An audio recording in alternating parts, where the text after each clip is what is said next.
Tere tulemast, head vaatajad, kuulajad, teise taskuringhäälingusse Kaarman kõnetab. Kes meie esimest saadet veel ei vaadanud, siis meil oli külas õigusekspert ja endine riigi peaprokurör Lavly Perling. Rääkisime muu hulgas sellest, kas õigusriik on ohus ja kas ja keda ohustab, et kellel on veel vaatamata, vaadake kindlasti. Aga täna on meil uued teemad ja Kaarman kõnetab julgeolekuekspert Rainer Saksa.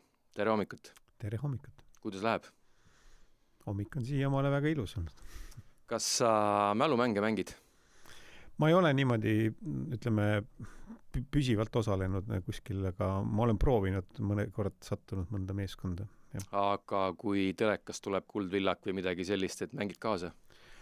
Ma olen nagu spetsiaalselt ei sättinud vaatama. Tänapäeval on selles mõttes väga mugav, et digitaalse TV ajastul, et kui teinekord tekib mingisugune 10 minutit siis või 15 minutit, siis vaatad järele teinekord. Ja kuldvillak on jätkuvalt niisugune haarav mäng. Et kahju, et neid Eestis on niisugused formaat ikkagi suhteliselt vähe televisioonis.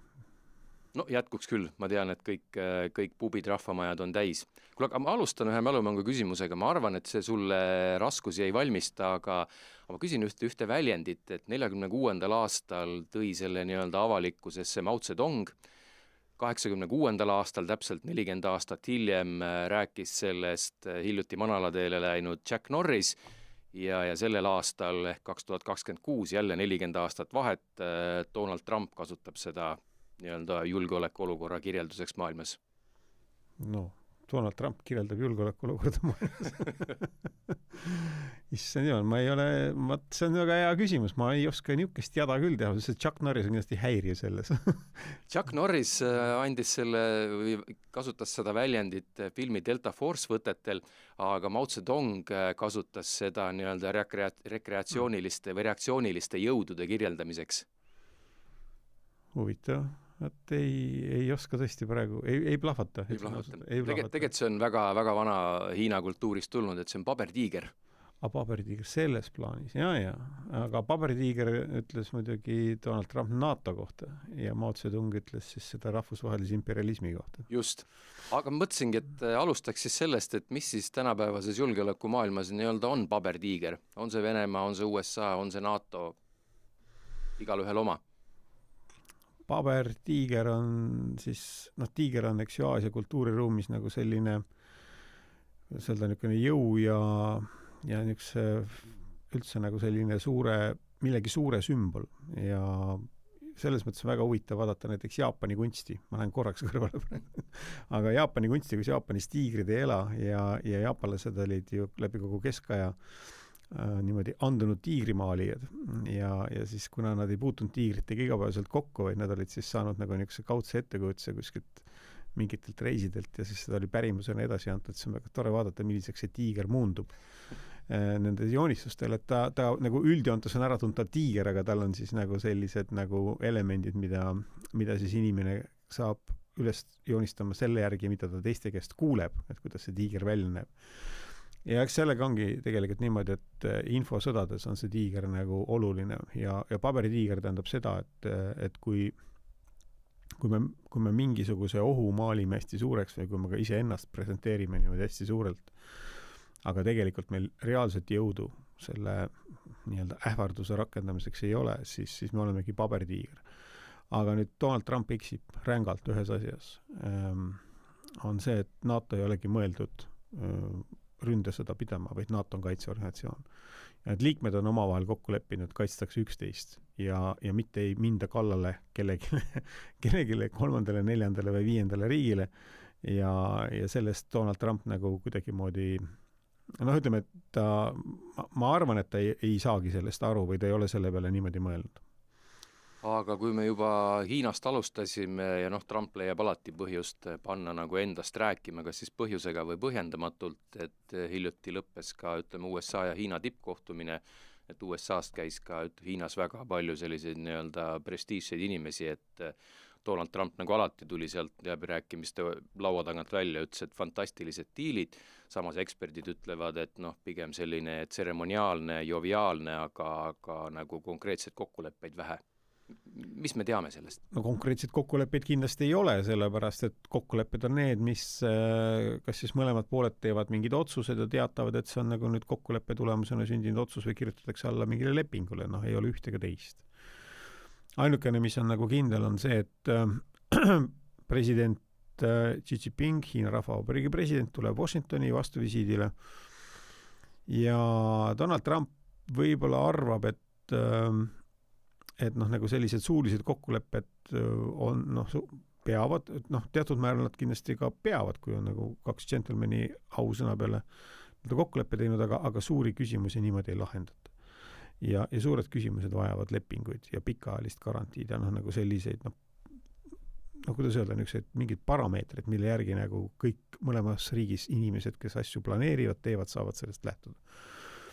Seda praegu ei ole. Ja tõenäoliselt mingites vestlustes räägiti, millised võiks olla selle kokkuleppe nii-öelda nagu diplomaadi ütleb piirijooned, ehk mis on need põhielemendid, et kui siin Donald Trump ütleb ju välja ainult seda, mitte mida tema kohustas Hiina suhtes tegema, vaid ainult seda, mida Hiina president väidetavalt lubas osta põõvingu lennukeid USA-lt, eks ju, seal mingid niisugused äridiili moodi asjad veel, et fine, et see kindlasti on nagu jutuks olnud ja see kindlasti on ka tulevikus nagu selle kokkuleppe nagu osa, aga seda kokkulepet siiski veel ei ole. Ja ma arvan, et president Trump teeb väga ränga vea, kui ta sellest nagu sellisel kujul räägib, sellepärast, et ta lõpuks juhtub sama asi, mis selle pabertiigriga, et ühel hetkel, kui see on siis nagu vaja näidata, et kas see tiiger on päriselt olemas või ei ole, et siis ta ei pruugi nagu sellele testile vastu pidada. Kellel seda lepet rohkem vaja on? Trumpile või Hiinale? Sellistel juhtudel on alati mõlemale vaja. Nii suurtel riikidel on parem, kui nad ei pea sõda. Ma ei pea silmas nüüd siin nagu füüsilist sõda, vaid nagu kaubandussõda ja see vastasseis tuleb kogu maailmale kahjuks. Selles ei ole põhjust kahelda. Kui on olemas kas või mingisugunegi kokkulepe, siis on see parem kui see, et seda kokkulepet ei ole ja jääb niisugune määramatuseks. See on fakt. Milliseks nüüd tegelikult nagu see kokkulepe kujuneb, seda on väga raske ennustada, sellepärast, et mõlemal riigil on omad selged tugevused, ega ei saa öelda nüüd see, et nüüd Hiina on selles nagu tugevam pool, USA nõrgem või vastupidi. Ja üks, mis on kindel, mida me saame öelda, et siin mida aeg edasi, seda rohkem nende kahe riigi vahelised suhted tasakaalustuvad. Et Hiina osakaal ikkagi nagu kaubavahetuses ja kes tõuseb ja USA peab sellega nagu järjest rohkem arvestama. Ja see on kohe kindlasti nagu selline trend, mis on suur trend, aga see ei tähenda tingimata nüüd seda, et USA muutub nõrgaks või see ei ole nagu otseselt niimoodi seotud. Kas Hiina nii-öelda eelis või pluss võib see olla, et nemad on võimelised ka väga ebademokraatlike riikidega läbirääkimisi sõlmima, kokkuleppeid tegema, mida demokraatlikus ühiskonnas võib-olla pannakse pahaks just?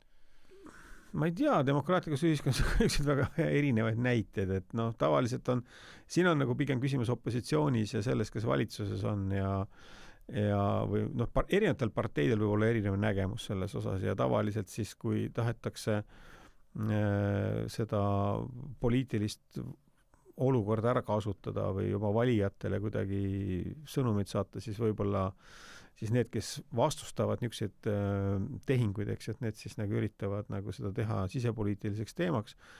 President Trumpil kindlasti ei ole mitte mingisugused tõrkeid, kellega tahes kokkuleppeid teha, et selles ma ei kahtle. Ja ma ei usu, et demokraadid ka siin väga suudaksid selles küsimuses nagu mingit sisepoliitilist tormi tekitada.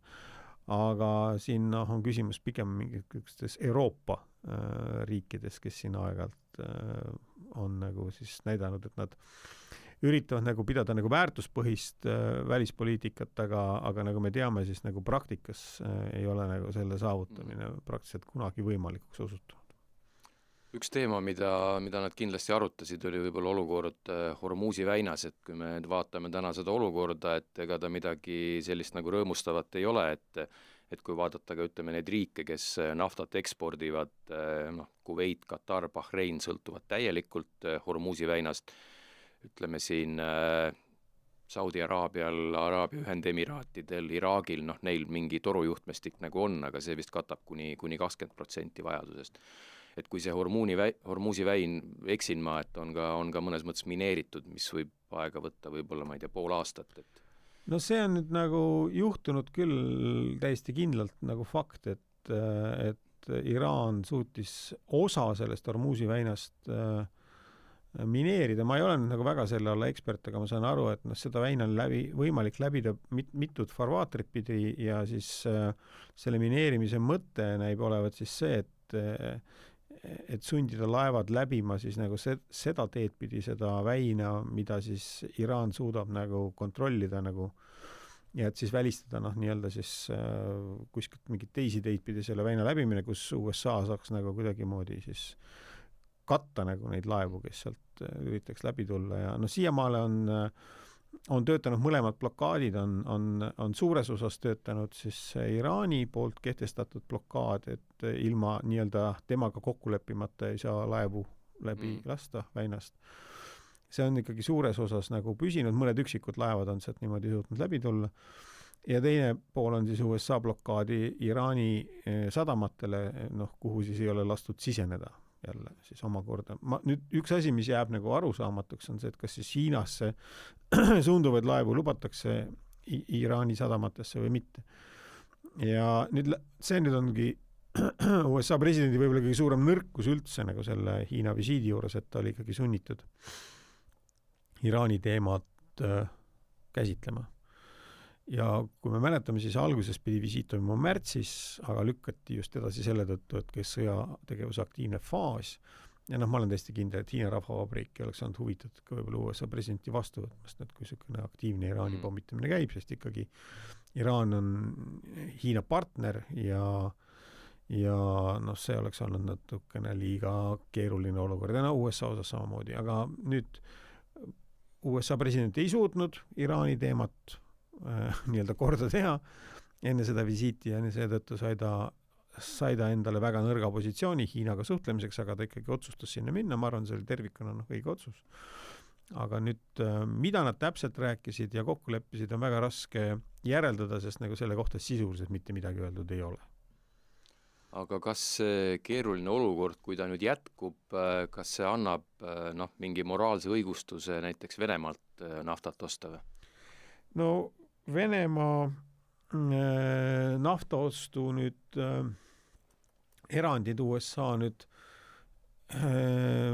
ei pikendanud enam siis nagu siin kehtestati mõned kuud tagasi ja põhjus oli küll nagu selles, et me oleme nagu siin Eesti meedias ka oleme vaadanud seda kui lihtsalt nagu sellist leevendust Venemaalt ostetavale nafta suhtes, aga tegelikult seal oli üks muu põhjus oli veel, et mingisugune osa naftast oli laaditud tankeritele ja hulpis maailmameredel ja siis see oli nagu pigem mõeldud nagu selle nafta suhtes tehtud need erandid, et see naftat oleks võimalik siis sealt mere pealt ära viia sadamatesse. Seal muidugi on niisugused poliitilised momendid ka. Seda olukorda nüüd enam ei pikendatud ja see tähendab seda, et Venemaal see naftamüük muutub ikkagi keerulisemaks jälle, mis on nagu tegelikult vastuolus nagu sellise arusaamaga, et seda Venemaa naftamüüki lihtsustati vahepeal selleks, et kuna kompenseerida neid Hormuzi väina nii-öelda olukorda, aga nagu me näeme, siis USA nüüd ikkagi nagu ei ole nagu seda pidanud nagu siis selleks päris põhjuseks. Ja mis ma oskan arvata, on see, et ega kui see Hormuzi väin jääb väga pikaks ajaks suletud, siis ta tõsiselt häirib kahte riiki, eelkõige, kes on naftamüügis suurt tulu saanud, ütleme 3, on siis Iraaki, Kuveiti ja ütleme Katar, Bahrein ka nagu sellisel kujul, neil ei ole nagu otseseid alternatiive. Saudi Araabia Ühendemiraadid siis saavad oma neid torujuhtmeid arendades, saavad nagu selle alternatiivse kanali, aga Iraan teab ka seda, et kui nüüd see peatus läheb nagu liiga pikaks, maailmaturg kohaneb, tekib alternatiivid, mujal hakatakse tootmist suurendama, hakatakse uusi torujuhtmeid ehitama, et sealt väinast ei peaks enam läbi sõitma. Mingis pikemas perspektiivis on see ohusignaal juba antud, see on nüüd nagu täpselt jälle selline relv, mida saab efektiivselt kasutada nüüd ühe korra ja tulevikus teist korda Iraan seda enam teha niimoodi ei saa. Ja selles mõttes nüüd ta praegu Iraan muidugi võitleb oma eksistentsi eest, et ega see poliitiline süsteem, et ega nad siin nagu kiirelt niisama lihtsalt žesti mõttes seda väina kindlasti ei ava, et nad tahavad ikkagi mingit kokkulepet USA. Kuule, aga jõudsime juba nii-öelda otsapidi korra Venemaale, et siin nädal-kaks tagasi oli ju Venemaa selles mõttes oli väga suure tähelepanu all, 9. mai nii-öelda võidupüha, et alati iga aasta enne vaadatakse, et kes on need riigijuhid, kes külastavad, kes on koha peal, et kui 2025 hinnanguliselt oli 20-25 riigijuhti nii-öelda Moskvas pidustustel kohal, siis sellel aastal oli vist, ma ei tea, 4-5, et nii-öelda need ma ütleksin nii-öelda topised, ütleme nii, et Lukašenko ja Usbekistan, Kasahstan, Maduro teatud põhjustel ei saanud tulla, võib-olla ta oleks seal nagu osalenud, et kuidas, kas see on selline nagu maine risk, et sisuliselt paraad ilma sõjatehnika ja sõpradeta Putini jaoks? Ta on kindlasti maine risk ja maine risk ainult, ütleme, siin on kahel tasandil on nagu tegemist nagu küsimusega, et ühtepidi Venemaa president ise on seda üles ehitanud nagu kui suurt rahvusvahelist üritust, kuigi iga kord, kui see toimub, siis öeldakse, et sinna pole nagu kedagi kutsutud otseselt, et kõik, kes tulid nagu ise. On tahetud nagu seda rõhutada, et see ei ole nagu otseselt mõeldud nagu selliseks ürituseks, samas seda mängitakse täpselt sellisena välja, nii et see on nagu tema enda see maine risk, aga teine on nüüd niisugune üldisem Venemaa nagu selline ideoloogiline või seda ei saagi ideoloogiaks nimetada otseselt, et ta on nagu riigi nagu identiteedi küsimus. Ja nagu ukrainlased mängivad siin ka niisugust teatud määral ohtlikku mängu, et ühtepidi see on nagu selline oluline sündmus selles kultuuriruumis, ikkagi olnud juba mitte nüüd ainult Putini ajast, vaid ikkagi varasemast, seal Leonid Brežnevi ajast valdavalt, sealt 60ndate lõpust või niimoodi 60ndate keskpaigast. Seda tähistati ka enne, aga mitte nii suurejooneliselt ja tegelikult ka Brežnevi ajal oli see, nagu siin on tabavalt märgitud, see oli siiski sündmus number 3 nagu riiklikus nagu sellises ikonograafias. Need 2 esimest olid? Ikkagi oli nii-öelda oktoobri revolutsiooni aastapäev, 7.8. november, 1. mai tähistamine oli suurem üritus kui töörahvapüha siis, mis oli ikkagi nagu selline suur ideoloogiline, et see võidu tähistamine, ta oli, Brežnev isiklikult oli nagu rindel olnud teatud aja, et siis ta nagu hakkas seda nagu promoma ka Hruštšovi ja Stalin üldse ignoreeris selle tähtpäeva tähistamist nagu suuresti. Aga see ei ole nagu siin kõige olulisem, et Venemaal on ta muutunud nagu selliseks Venemaa riikliku identiteedi nagu selliseks oluliseks komponendiks ja nüüd see nagu väljapoole väga ei kuva, aga siin on nüüd 2 nagu väikest nüanssi siin sees, et üks on see, mis on siis nii-öelda see võidu tähistamine, teine on siis nagu see langenute mälestamine. Ja võt see nüüd on see, millest nagu vene inimesed tegelikult ka väga palju hoolivad, et see võit on tähtis, aga on ka see langenute pool on tähtis. Ja see teebki nagu selle päeva nagu vastuoluliseks, oleks see ainult see võidu tähistamine, oleks seda väga kerge tühistada. Aga nagu see langenute mälestamine ja see pool on nagu see, mis teeb sellega Ukraina jaoks komplitseerituks, sest väga palju on ukrainasid langenud sõjas Natsi-Saksamaa vastu ja samamoodi siis ka nendes endistes liiduvabariikides mingites, kus on need osakaalud tegelikult, kui vaadata, siis nagu väga suured, sellepärast, et ei ole ju peetud väga suuri sõdu seal Kesk-Aasias või niimoodi, kus oleks niisugused suured hulgad inimesi langenud, aga selles sõjas siis võeti neid inimesi ju sunniti Nõukogude armees sõdima, et seal lihtsalt see hulk on suur ja puudutab väga paljusid inimesi ja see ongi nagu see, mis muudab selle ürituse nagu mitmes plaanis nagu niisuguseks tugevaks ja praegu nagu minu arust Ukraina päris hästi nagu just ründas nagu seda imagoloogilist prestiižset poolt, mis on siis nagu selline niisugune agressiivne või kuidagi nagu vaenulik nagu teiste suhtes nagu. Sa tõid selle langenute teema, et ma ei tea, kas sa nägid, ma juhtusin nägema ühte klippi, kus oli üks selline keskealine naisterahvas seal kas Punasel väljakul või kus tähistati ja tal oli nii-öelda pilt käes, reporter küsis, et mis see on ja siis ta ütles, et see on, ma ei tea, Ukraina rindel kaduma läinud nagu poeg.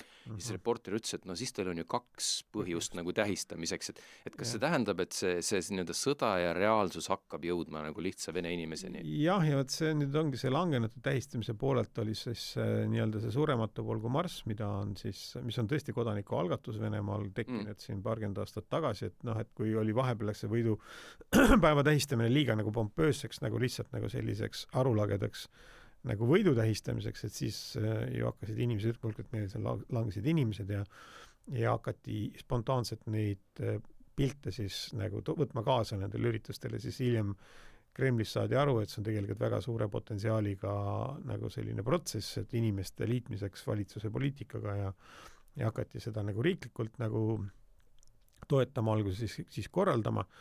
Ja nüüd korraga 2 viimast 3 aastat ei ole tahetud väga seda Surematu polgu marssi teha ja see põhjus ongi nagu selles, et võimud on kartnud, et nüüd ei ole nagu hetkel enam tähtis see vana-vanaisa või kes seal kuskil sõjas sai surma, vaid just nimelt see viimane langenu, kes on nüüd nagu värskelt kõigil nagu elava inimesena nagu kaotatud hiljuti ja on peljatud, et nüüd tuleb siis nagu selline suur nagu spontaanne meeleavaldus nagu siis nagu sellest ja see teeb visuaalselt väga, väga nähtavaks selle just tänavatel, et praegu on ka surnuaedadel tegelikult, miks nad ei taha väga sotsiaalmeedias neid pilte surnuaedadelt, kuna lihtsalt need värskete haudade read, mis on tekkinud nagu seal on nagu väga suured ja seal nagu mõned kohad Venemaal, kus need mälestusmärke on tehtud, on nagu Vene võimud üritavad seda meediasse mitte lasta.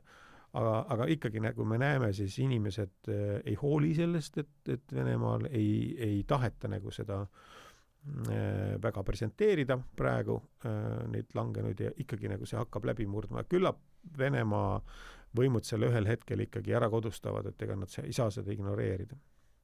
Aga iroonilisema poole pealt, ma küll ei tea seda Venemaa siseelu nii hästi, et kas ütleme valitsus või nii-öelda juhid on ka midagi teinud seda, et tuleks vähem neid pilte, kaadreid nendest nii-öelda paariks tunniks langenutest kuskil pargipinkidel, nii et no see on käinud nagu selle kõige juurde ja ma olen niimoodi aru saanud, et see küll häirib ühtepidi ja Venemaa presidenti vist ka isiklikult natukene häirib, aga teistpidi nad kuidagimoodi võtavad seda nagu selliseks umbes nagu Tartus on Pirogovi juures alati õlut joodud, juuakse edasi ja nüüd Venemaal siis nagu sellega nagu ei ürita mitte võidelda, vaid üritatakse seda kuidagi kontrolli all hoida, et see on nagu see, mis siis aga et mitte siia 9. maisse palju kinni jääda, et kas ma eksin, aga mitte ühegi Aafrika riigi nii-öelda esindajat ei olnud kohal. Kas see näitab seda, et nii-öelda Venemaa mõjuvõim Aafrikas on hakanud nagu langema kuidagi või? Ma arvan, et on ikkagi kahanenud aastate jooksul ja siin ma arvan oli ikkagi väga oluline ka see kampaania, mida Ukraina tegi, et võib toimuda õhurünnak ja mitte, et need inimesed kardaksid. See ei ole nagu see, nagu nad ei karda oma elu pärast, et nagu selles olukorras tekivad nagu niisugused kõhklused, aga miks ma peaks minema ja kui läheb midagi valesti või ütleme, et kui see asi kokku kukub, et ma ei taha olla selle osa. Ja see on nagu üks asi. Teine asi on see, et väga paljud käivad seal Putinile isiklikult nagu sümpatiseerimas kuidagi ja arvavad, et see on talle oluline, et siis kui seal kohal oled, on võimalik saada mingeid häid diile, mis iganes on ju. Ja Venemaa võime praegu Aafrikas midagi teha on ikkagi langenud kogu aeg. Ja see on nagu visuaalselt ka nähtav seal Malis ja mõnes teises kohas veel, kus varem oldi väga aktiivsed, nüüd tõmbutakse kokku. Nii et see on ikkagi märk sellest mõjuvõimu kahanemisest, selles mõttes on sul õigus. Ja kui vaadata neid, kes seal kohal olid, siis 2 Kesk-Aasia esindajat ja nemad on natukene sellises kahetses olukorras, et nagu see langenute teema on ka nende riigis oluline, aga nagu võib aru saada, siis nad ikkagi nagu käsutati sinna viimasel hetkel kohale, kui oli selge, et sinna tuleb vist ainult 4 riigipead, või ütleme valitsustasandi, juhitasandi inimest, et see Malaisia monarh, kes seal, see on niisuguseks anomaaliaks seekord nagu selles mõttes, ja Laos vist oli see teine. Jah, Laos on uuesti pilti tulnud, see on huvitav, et ta oli ju ka ametlikult, oli ta ju täiesti sotsialistliku sellise ühenduse riik koos Vietnamiga, aga siis nagu vahepeal kadus pildist ära ja ka Venemaa jaoks ei olnud üldse nähtav, aga nüüd viimased 4-5 aastat on kuidagi see Laos hakanud nendel paraadidel figureerima ja see on huvitav. Nojah, laos lauseks, ma ise imestasin tõesti nagu Malaisia üle, et noh, ju siis poliitiliselt oli ju nagu, siis on vaja jah, nagu selles mõttes niimoodi. ma ei tea, kas Põhja-Korea on kunagi üldse käinud sellistel? Põhja-Korea ei käi sellistel üritustel, ta käib ainult kahepoolsetel visiitidele ja noh, ütleme Põhja-Korea traditsioonis ikkagi riigipea lahkumine riigist on väga erakordne sündmus. Ja selles mõttes on, noh, neid me näeme siin üksikutel harvadel juhtudel ja see on lihtsalt selline, noh, Põhja-Korea eripära. Kuule, aga tuleks kodule lähemale, et USA-st me alustasime läbi Hiina, Hormuzi väina, läbi nii-öelda ka Venemaa oleme jõudnud Eestisse, et kuidas Eestis see julgeoleku olukord on? Et miks ma selles mõttes nagu küsin, et Riigikogu valimised lähenevad nii-öelda paratamatult 10 kuu pärast tuleb ka valik teha ja kui vaadata ka erinevaid huvigruppe, siis noh, see on ju see aeg, et kus hakata endale midagi, noh, väljapressimine ei ole võib-olla hea sõna, aga nii-öelda nõudma, et pange oma programmidesse nii ja naa ja noh, kui mitte iga teine, siis iga kolmas ettepanek lõpeb sõnaga, et see on ju julgeolek. On see siis haridus, on see siis nii-öelda täiskõht, on see siis midagi muud, et jah. Kas me devalveerime kuidagi seda sõna julgeolek? Nojah, siin on ühtepidi selge, et nii-öelda need raske julgeoleku teemad või riigi kui terviku eksistentsiaalse julgeoleku teemad, need jäävad noh, veel mõneks ajaks väga kõrgele prioriteetsele tasemele ja kuigi ma ikkagi sellist vahetut sõjaohtu Eestile ei näe praegu, aga noh, kuna Venemaa juba peab seda Ukrainas ja siis muidugi need riskid on selle tõttu ikkagi kõrgemad kui nagu tavaolukorras. Ja see on nagu pikk teema, aga noh, ütleme niimoodi, et minu arvates on nagu kõige suurem kunst siin selles, et leida see tasakaal, et ühtepidi, et hirmutatakse inimesi põhjendamatult selle sõjaohuga, et tuleb ikkagi nagu elada normaalset elu ja Eesti niisugust olukorda ja rahvusvahelist seisundit võib usaldada ja seda ei pea nagu pidama nagu selliseks probleemseks, et siia võib rahulikult investeerida, oma tulevikku üles ehitada ja et see ei ole nagu minu arvates nagu küll praegu mitte kuidagi nagu otseselt löögi all. Aga see teine pool ongi sellest, et selle julgeoleku noh, nii-öelda tagamisega tuleb kogu aeg tegeleda, tuleb teha õigeid asju, siis ei tule see probleem kunagi ehk kätte. Aga nüüd, kui me läheme nagu selliseks laiapindseks julgeolekuks üle, siis siin on tõesti nüüd tekkimas selline olukord, et kuna Eesti valitsusel on ka olnud niisugune tõesti põhjendamatu soov kaitsekulutusi suurendada, siis tekib teistel paratamatult ka see mõte, et kui noh, asju siduda julgeolekuga, et siis on kuidagi nagu võimalik saada nagu rohkem tähelepanu. Ja ta noh, ütlebidi inimlikult arusaadav. Ja kui me räägime ka laiapindsest riigikaitsest, me räägime nagu inimeste rollist on ju oma riigikaitse ja vaielda ei saa ka sellega, et ega Eesti välised ohud ei realiseeru mitte kunagi siis, kui Eesti riik on sisemiselt nagu, ütleme, ühiskond on sisemiselt sidus, terve ja kui siin ei ole nagu väga suuri nagu niisuguseid laiali vedavaid trende ja kui noh, Eesti riigis sisejulgeolek või sisemine olukord või sisemine stabiilsus ei kuku kokku, siis on ka väljast väga raske rünnata. Ja tavaliselt ikkagi rünnakud tekivad siis, kui nagu sisemine olukord kuskil läheb nagu käest ära riikides ja me näeme ka, et see USA otsus rünnata Iraani ikkagi väga palju oli mõjutatud sellest, et see olid aasta alguses meeleavaldused valitsuse vastu ja siis nagu tekkis mulje, et noh, riik on sisemiselt nõrk, et on võimalik kiiresti edu saavutada, aga nüüd teine pool sellest asjast on see, et noh, kõik ei saa noh, siduda nagu selles mõttes julgeolekuga kui sellisega, sellepärast, et noh, sellisel juhul kaob igasugune diskussioon ühiskonnast ära. Et kui sa nagu hakkad tapma nagu diskussiooni sellega ja hakkad otsustajat mõjutama nagu sellega, et see on julgeoleku teema, et umbes nagu, et siin ei ole midagi arutada, siis see on nagu jäme viga. Täpselt samuti ei tohi tegelikult ka riigikaitsekulutusi nagu tappa nagu igasugust arutelu, et siin peab alati jääma ruumi aruteluks. Ei tohi neid inimesi nagu stigmatiseerida, kes tahavad normaalselt noh, diskussiooni pidada või noh, kellel on mingid teisi ideid, et nendega tuleb suhelda, rääkida, noh loomulikult need, kes on destruktiivses nagu eesmärgil midagi vaidlustamas, et siis see on teine lugu. Aga laias laastus noh, ei saa ka pidada lõpmatuid arvutusi, tuleb teha otsuseid, aga ma nagu väidan küll seda, et noh, nimetada julgeolekuks nagu absoluutselt iga turvalisuse ja nagu ühiskondliku elu elementi. See lõpuks devalveerib selle sõna ja siis ühel hetkel saabub see, või ütleme, üks hetk on käes siis see olukord, kus see termin muutub nii toksiliseks, et sellega ei saa enam mitte midagi põhjendada. Eks? Inimesed küllastuvad, tüdinevad ja ei võta seda enam tõsiselt.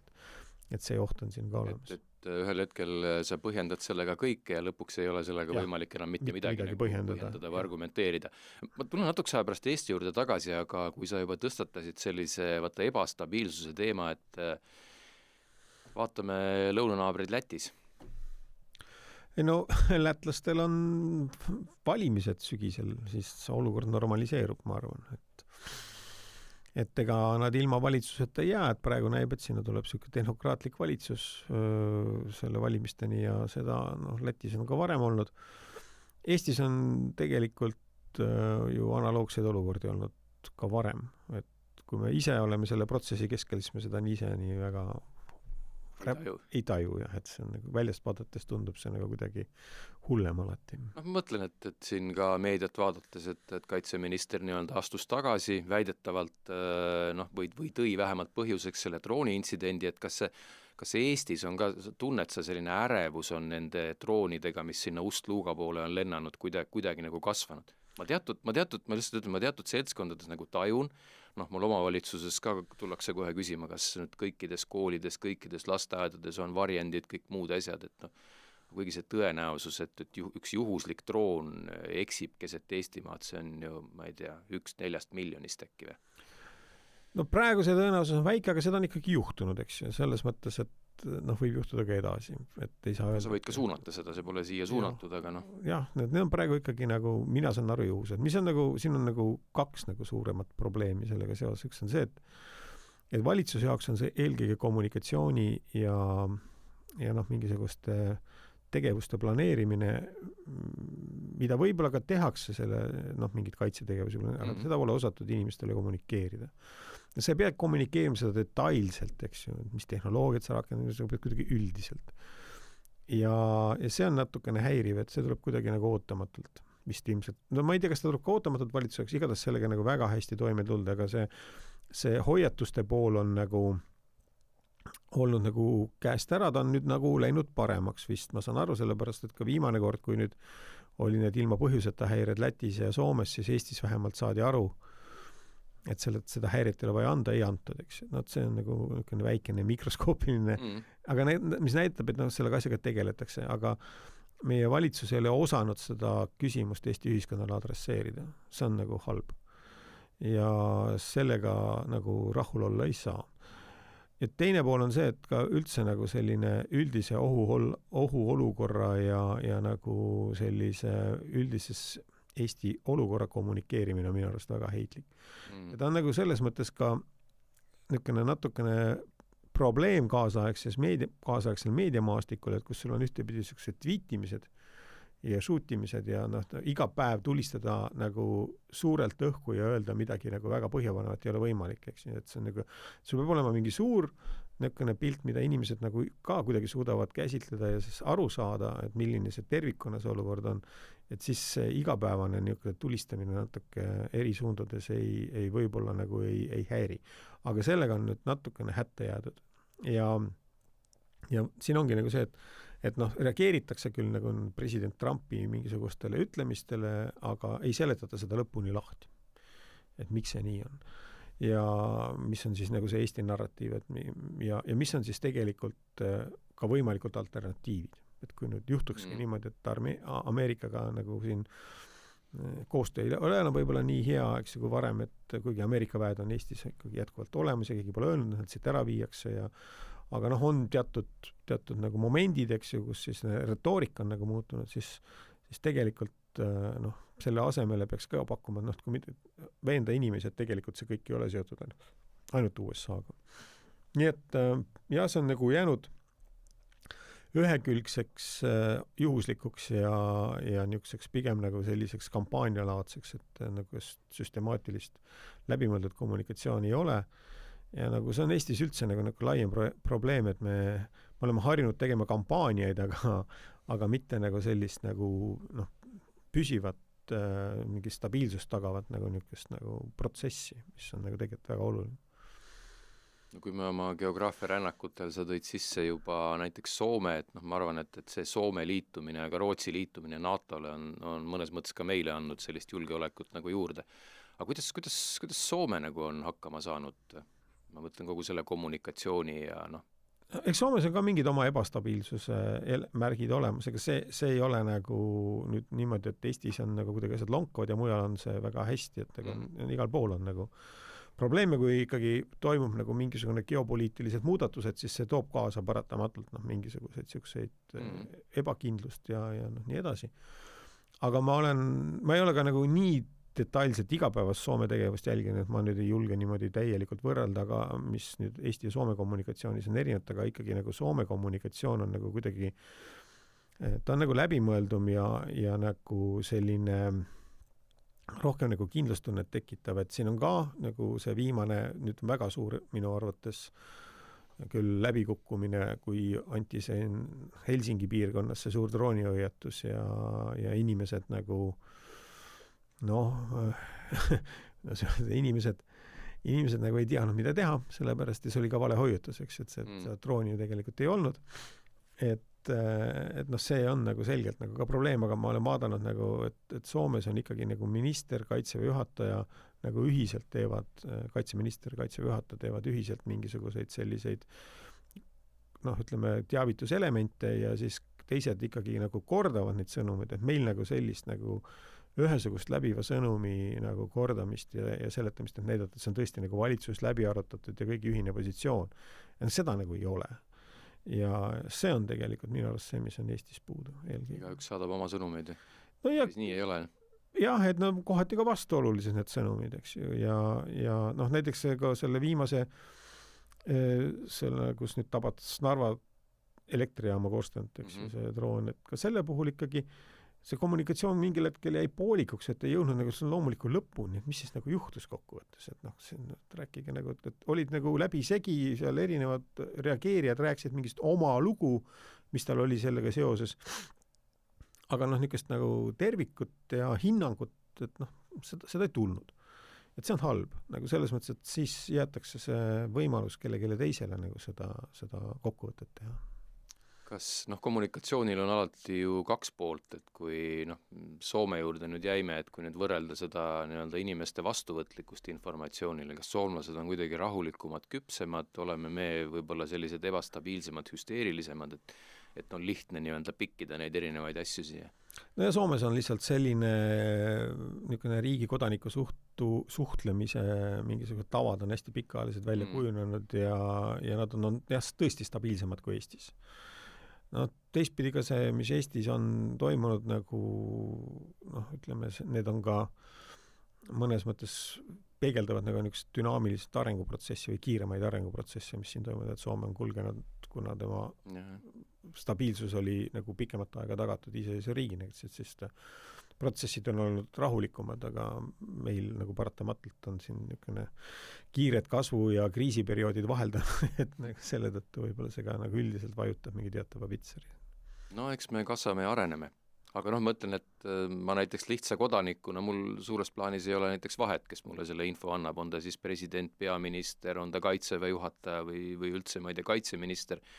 Aga mis ütleme ka meil meediast läbi on käinud, ütleme selline presidendi ja ütleme paari valitsuse juhtliikme selline vastuseis või kohati isegi sellised vastastikulised nagu positsioonid, et jah, ütleme niimoodi, et diskussiooni ühtepidi võib pidada, aga see diskussioon peab olema nagu selline, et inimesed saavad aru, et see on see, mis toimub enne otsustust, et otsustus peaks olema selline, mis nagu tagab mingisuguse teatava ühtsuse valitsusinstitutsioonide vahel ja inimesed tavalises olukorras ei tee vahet ju sellel, et mis on konkreetne roll riigis ühel või teisel institutsioonil, eks ju, nagu väga aegalt me näeme ka seda, et ju mingi diskussioon aegalt käib Eestis, et peaministri presidendi rolli võiks ühendada, see tähendab seda, et seda et okei, seda võib reklaamida kui odavust või odavamat lahendust, aga tegelikult ju üks on põhiseaduslik institutsioon, mille ülesanne on kaitsta põhiseadust ja tagada teatavate protsesside nagu järjepidevus Eestis ja stabiilsus ja et mitte lasta siis nagu valitsusel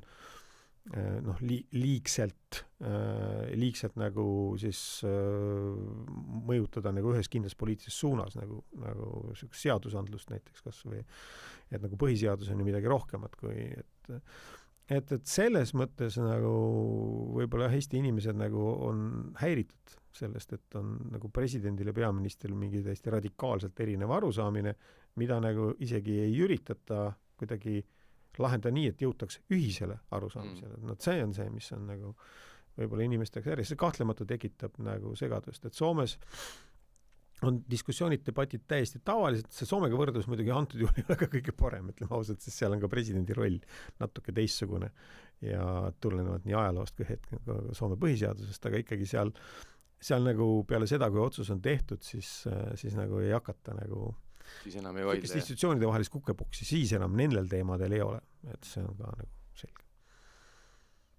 Aga 10 kuu pärast Riigikogu valimised, kui me räägime nüüd otseses mõttes ikkagi julgeolekust, kaitsevõimest, kõik muu sellest, et kas sa tervikuna näed, et Eesti ühiskond on nagu ühtne, et siin mingid väga selles mõttes radikaalseid vaidlusi valimistel ei tule või?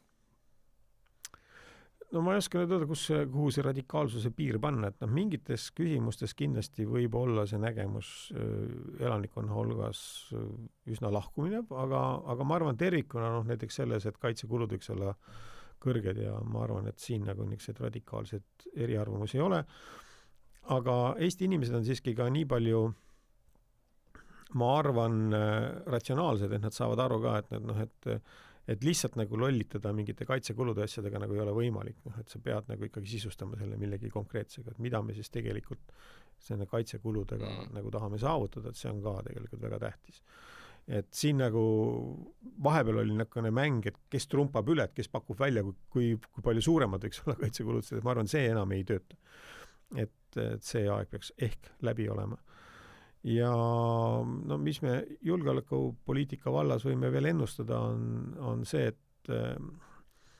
et tegelikult inimesed võib-olla tahaksid ka teada, et kuidas siis nagu see Eesti kaitsmine välja näeb, et kuidas seda Eestit siis, kogu Eestit siis tegelikult kaitstakse, et siin et näidatakse meil küll palju filme igasuguseid, kuidas meie kaitsevägi siin teeb ja harjutab, mis on väga tore, aga kuidagi peaks ikkagi rääkima sellest, et see Eesti kaitsmine on nagu märksa suurem ülesanne, et see ei ole ainult nagu mingi kaitsekraavide kaevamine ja kuskil piiriäärses tsoonis ja sõjategevuse harjutamine, et siin peaks ikkagi see tegevus kaasama kogu ühiskonda võimalikult palju ja see pool on minu arust Eestis jäänud ka unarusse, et seda võiks nagu esile tuua. No aga sellist arusaama ikka on, et kui me teeme nii-öelda relvastatud piirivalve ja veame piiri peale okastraadid, et siis... No okastraadi me vist veame nii või naa ju. Ja see ei ole isegi niivõrd seotud sellega, et Venemaa sõdib Ukrainas, kuivõrd sellega, et vältida seda potentsiaalset migratsioonikriisi. Või selles osas tagasi hoida. Me näeme ikkagi, et nagu Poola ja Leedu ja ka, tegelikult ka Läti, eks ju, vastu Valgevene piiri on sunnitud olnud ehitama ikkagi nagu sellised väga tõhusad nagu suured kaitserajatised. Ja tänu sellele on õnnestunud ära hoida siis nagu selline suurem korralagedus nagu selles piirkonnas ja Poola on kindlasti selles osas nagu väga tõsise surve all, et ma ei ole nagu Poola siseeluga nagu väga hästi kursis, et ma ei oska poola keelt seal nagu teises keeles nagu väga seda siseelu jälgida ei saa. Aga ma saan ikkagi aru, et Poola ühiskond on niisugune üsna niimoodi kuidagi tundlik nagu nendes küsimustes nagu ja nagu üldse migratsiooni küsimustes väga tundlikud. Et siis see ongi see põhjus, miks neid sellega mõjutatakse. Nii et selles osas ma arvan, nagu piir tuleb nagu korralikult välja ehitada, aga Eestis ruumi nagu mingi eraldi piirivalve ehitamiseks nagu kahjuks või õnneks enam ei ole, ma ei oska öelda, see on nagu kuidas vaadata, aga meil lihtsalt ei suuda luua neid eraldi teenistusi, et selles mõttes tuleb politsei ja siis koostöö kaitseväega peab olema ja Kaitseliiduga peab olema see, mis tagab selle piiri kaitstuse. Aga valvata tuleb piiri kaasaegsete vahenditega, et seda nagu selle inimtööjõuga ja seda ei ole võimalik enam. Tänapäeva tehnoloogia on lihtsalt niivõrd palju arenenud, et ei ole mõtet tegeleda asjadega, mis nagu üritavad minna tagasi sinna kuskile 30-40 aasta tagusesse aega, siis nagu see jääd kaotajaks nagu nii. No aga kui me hakkame nüüd otsi kokku tõmbama, võiks ju lõpetada positiivse tõdemusega, et erinevalt Lätist, Leedust, Poolast meil on Peipsi järv, Narva jõgi, et nii-öelda veepiir, et no see on omad väljakutsed jälle, et noh, ega ta nagu jah, et meil on natukene see geograafia on natukene kuidagi soodsam, jah, et aga ja seal Lõuna-Eestis ka, ega see, kes on seal piiri peal käinud, siis ega see piir ei ole nagu niisuguses tiheasustusega alas, väga üksikud kohad on, kust on sealt nagu lihtne üle tulla. Ikka looduslikult üsna keeruline piirkond, et selles osas on jah nagu lihtsam, aga nagu me näeme, siis ka Poolas need põhilised migratsioonirünnakud toimuvad niisugustel hästi metsastel aladel, mis nagu, et seal on ikkagi kokkuvõttes on ka vaenlasel nagu kergem tegutseda. No ma usun, et kui mitte see Eesti valitsus, kes praegu, siis järgmine kindlasti lõpetab selle piiri väljaehitamise ja vaatab, kuidas sellega edasi minna. Pean tunnistama, et eelmine suvi mul just 2-3 nädalat enne selle saapa sulgemist õnnestus sealt veel korra läbi sõita, et vähemalt nähtud. No see mind häirib selles mõttes, et mitte, et sa ei saa sinna rohkem niimoodi sõita läbi Venemaa territooriumi, aga noh, ei ole mingi saladus, et sellest on räägitud umbes 25 aastat, et kui peaks juhtuma, et Venemaaga tekib mingisugune sõjaseisukord, siis Saatse saabas on üks asi, mis läheb meie jaoks kinni, et me ei saa sealt läbi minna. Läheb kohe kinni. Selles mõttes juba mingis väga varajases nagu sellises eelkonflikti või eskalatsioonifaasis. Ja ei ole võtnud mitte keegi kätte, et ehitada see tee siis ja me ehitame siis seda nüüd olukorras, kus ka tegelikult mitte midagi nagu väga suurt ei juhtunud, et seal oli Vene poole peal lihtsalt üks õppussõdurid liikusid, ega Vene pool ei sulgenud seda piiri. Aga nüüd korraga lõi siis nagu niimoodi teistpidi nagu täiesti kupli sassi hakati kiiruga seda tee ehitama, ammu rahulikult selle valmis ehitada ilma igasuguse pingeta. Nii et see on nagu näide sellest, et kuidas meil ei osata nagu pikalt planeerida normaalselt, vaid tehakse rohkem nagu siis kampaaniaid, nagu see on sümptom. Kuule, aga selle üleskutsega võiski lõpetada, et ärme reageeri üle, ärme lase oma kuplit sassi lüüa ja Rainer, aitäh, et sa leidsid oma tihedas ajagraafikus 3 tundi, et siin mõnusalt vestelda. Palun. Ja aitäh, täname Rainerit, Kaarman kõnetas olulisi teemasid, mis on nii julgeolek maailmas kui ka julgeolek Eestis. Meie teiega kohtume juba umbes täpselt 2 nädala pärast. Olge terved ja nautige seda ilusat kevadet.